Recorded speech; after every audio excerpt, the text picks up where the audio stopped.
తెలంగాణలో ఆర్టీసీ కార్మికుల సమ్మె ఉధృత రూపం దాల్చింది. తమ డిమాండ్ల సాధన కోసం కార్మికులు చేపట్టిన సమ్మె నేడు 2వ రోజుకు చేరుకుంది.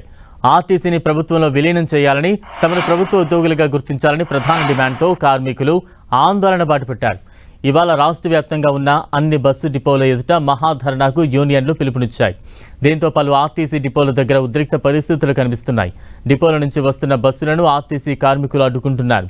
అప్పటికే భారీగా మోహరించిన పోలీసులు ఆందోళనకారుల్ని అరెస్టు చేస్తున్నారు. ప్రయాణికులకు ఇబ్బందులు కలగకుండా ప్రైవేటు డ్రైవర్లతో బస్సులను నడిపిస్తున్నారు ఆర్టీసీ అధికారులు.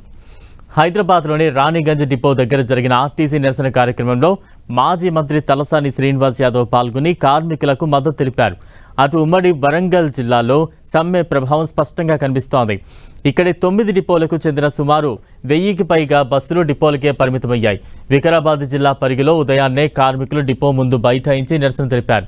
ఉమ్మడి నల్గొండ జిల్లాలో అన్ని డిపోల దగ్గర ఇదే పరిస్థితి కనిపిస్తోంది.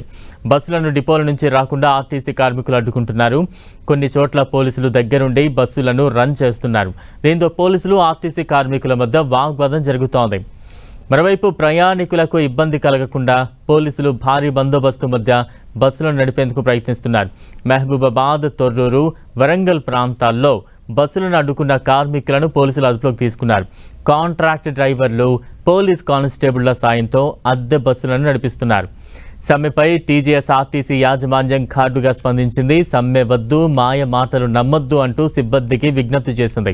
చర్చలు పెండింగ్లో ఉన్నప్పుడు సమ్మె చేయడం చట్టవిరుద్ధమని స్పష్టం చేస్తోంది. చట్టవిరుద్ధమైన సమ్మెలో పాల్గొంటే చర్యలు తప్పవంటూ హెచ్చరించింది. అయినా ఆర్టీసీ కార్మికులు వెనక్కు తగ్గడం లేదు.